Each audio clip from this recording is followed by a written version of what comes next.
When you see people doing creative things, you often think to yourself, oh, I'm not creative like them. I don't really have an eye for design. I'm not naturally good at art and creativity and design and things like that. I wouldn't really know how to put a design together or make something look aesthetically pleasing. Yet, as a business owner, you need to constantly be putting content out there, which means you need to be able to create graphics and different visual media all the time. And if you don't have the budget for a full-time designer that can create every single thing for you, at some point you're going to find that you're going to need to create some things yourself. If you don't think you're creative or much of a designer, then how are you going to create all these things in your business without it ending up looking a mess and really unprofessional? Well, in this video, we're going to explore how everyone is creative and how we can tap into it so that you can become your own designer. I think a lot of people have a tendency to think that creativity and design is something that people are naturally born with. It's something that just a select few have the talent for and everyone else is just left admiring it. The reality is though that we were all born creative. As Pablo Picasso famously said, every child is an artist. The problem is how to stay an artist when you grow up. Even if you don't feel like you're good at designing or drawing, you're still creative in some way. We just all express our creativity in different ways. Really, creativity is just being able to solve problems and thinking outside the box. It's not whether or not you can draw a beautiful picture of an eyeball or a hand, or whether you're really good at whipping up some amazing design. It's really more about problem solving, having that ability to think creatively. And if you can really tap into that ability, then you can apply that to a lot of different things. We all express our creativity in different ways. Some it's going to be through art and design, others it's going to be building things, some it's going to be discovering things and doing scientific research and finding new ways of doing things. For some it's programming, for some it's baking, for some people it's making programs or courses. There are so many different ways that we express our creativity. We all create, problem solve, and come up with ideas. So when it comes to your business graphics, we can apply those skills that you naturally have of creativity and coming up with ideas and learn a few different skills and techniques and tools that are going to help us create really great designs. It's not about having that natural skill and talent. You've already got that skill of creativity, of being able to problem solve, come up with ideas. We're just channeling it into design. And so this is why I believe design is teachable. If you can learn the basics of design and how it actually works, the processes, the rules and things like that, you can apply that skill that you naturally have of creativity to it and you can create really good designs. Instead of trying to approach it from how do I come up with some beautiful idea, how do I make this look really good, you're coming at it from the angle of how do I solve this problem? You'd look at the problem of, oh, I need to create this marketing graphic, I need to get this particular message across, I need to use these particular tools and these particular things, and then you're problem solving, well, how can I bring that together to create a graphic that's going to communicate that message? Plus, when you're working on graphics for your own business, you don't need to know all the things that a professional designer would need to know. They're going to have to do different, more advanced techniques here and there, work on a variety range of projects. You only have to focus on your one brand, which means there's a lot less that you have to learn and master to be able to do that. As you can see, as I start to break it down, there's a lot less that you need to master. You already have a natural talent for creativity. You just need to tap into it. And you only need to be working on one brand. So you don't need to become a designer. You just need to know how to be able to work on your own brand and create designs that look good just for you. So now let's take a look at exactly what you do need to master in order to become your own designer and confidently create professional looking graphics for your business. First of all, learn a simple tool. So you may look at things like Adobe Illustrator and Adobe Photoshop and you feel overwhelmed and think, how am I going to learn that? These are really complex programs. There's so many different options and things you can do and you just feel really overwhelmed by the whole thing, and then it looks expensive and what if I stuff it up and what if I don't use it often enough, and it can just feel very overwhelming to someone that's only working on graphics just for their own business. So the key thing here is to master a really simple tool. So that could be something like Canva or Figma, or using a bit of both. Find a tool that's really beginner friendly and easy to use and is really directed at people like you, business owners that are just creating their own graphics, not a full-time graphic designer that's working on a variety of different projects and lots of different things. You're just creating graphics for your own business. Things like Canva are really designed with people like you in mind, the DIYers, people that just need to create their own graphics. They don't need to do all these crazy fancy things. They don't need all these extra tools. They just need those basics and something that's really user-friendly and easy for them to just jump in and create what they need. With those more complex tools, you probably won't even need 90% of the different capabilities they have. So really just master those simple tools. Take the time to learn them, and you'll find there's a lot less to learn then because you're just focusing on a simple tool, not something too complicated. Secondly, focus on your one brand. So we already touched on this. You only need to focus on really getting to know your own brand, which means really getting familiar with it, getting to know your message, your brand voice, your brand style, who your audience is, who you're speaking to. By really diving deep into your own brand, getting to know it really well, you're going to be able to produce better graphics for it because you're really thinking about the message you're trying to get across. Who are you trying to speak to? What platforms are you on? What is your brand message? All those things. And by really focusing on that, that's the only thing you need to be thinking about as you're creating graphics.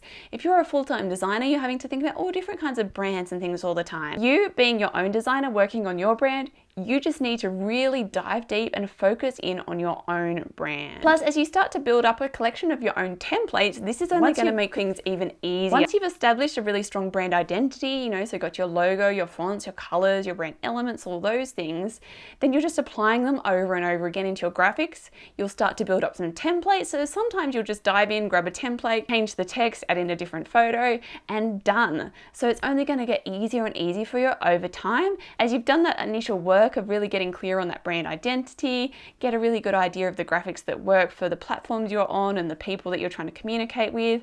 And then it starts to get in a real flow and it just gets easier. Next, you're going to need to learn design basics. So you don't need to know everything that is about design. You don't need to know all the different techniques and different things that you can do, all the different possibilities. You just need to learn the basics to help you feel more confident when it comes to creating graphics. The beauty of design is that they're actually rules and principles. And so if we learn these and follow these, we can more confidently create good designs. We're not starting out with a blank page, open-ended, anything's possible. You've got some rules and guidelines that you can work within that are going to really help you and give you structure and give you guidance so that you'll know, no, I need to make sure that this has got hierarchies, which means my header text needs to be bigger. And so straight away that's removing a decision because you're thinking about, okay, that's important, When you're only designing for yourself, learning those basic rules, it's really going to make a huge difference. You're going to approach a design and be thinking, okay, what's the hierarchy here? Okay, that's the headline, so that needs to be bigger. Okay, what is my call to action here? Okay, let's make sure that we've made some contrast there so it stands out. Let's make sure that our page is balanced, things like that. And so understanding those rules means you can create designs more confidently and feel like you're creating something that really looks good. And when something isn't looking good, you're able to look at it and understand, oh, why isn't that not working? Maybe I forgot about this design rule or this principle, and this is how I can fix it up so it looks better. Next is practice and repetition. So you will get better and better over time as you practice more and more, especially as you get to know your own brand more and more, notice things that work and what don't work, as you put things on different platforms and notice, oh, people had a good reaction to that and not to that. You'll start to get better and better at it just by being repetitive and keep producing more designs. Plus, you'll find over time you start to get an eye for design. You won't need to constantly be referencing those design principles and rules all the time. They'll start to come naturally to you the more and more you're designing for yourself. And next is constraints. So good design really happens when there are constraints and limitations. When things are really open-ended, anything is possible, you're starting with a blank page, you can do whatever you like. It's almost too overwhelming, the endless possibilities, that it actually creates worse design.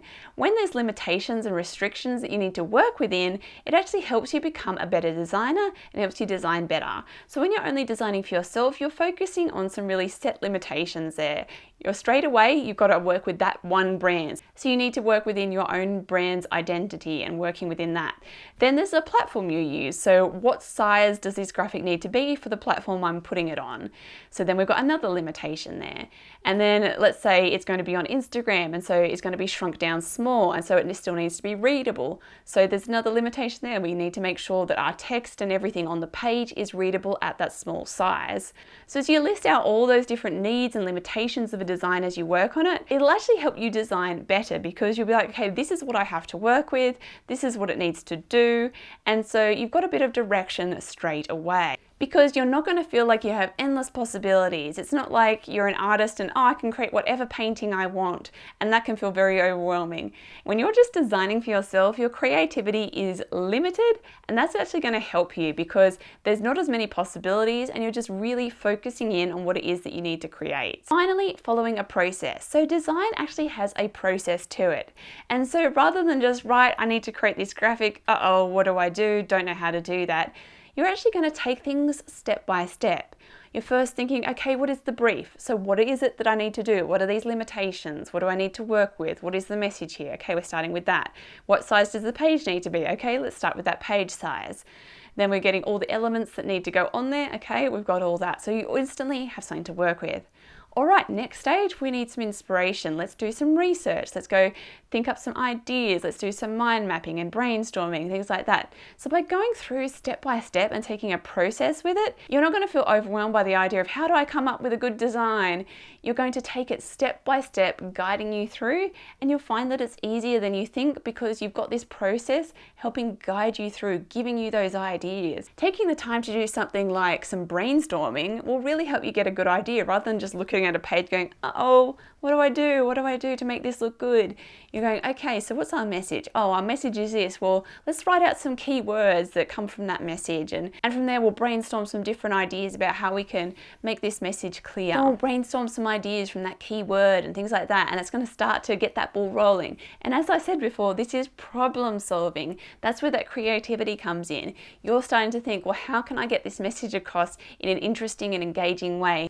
Well, let's start by brainstorming ideas based on the message. It really breaks it down and is going to make you feel more confident in your ability to design. So I hope this got you thinking and opened your eyes to the idea that everyone is creative and we can tap into that creative ability to come up with ideas, to problem solve so that you can become your own designer confidently. You don't have to feel like, oh no, I've got to create this graphic, there's no one to help me, or I can't afford to outsource this. What do I do? Let's just go find some free template on Canva.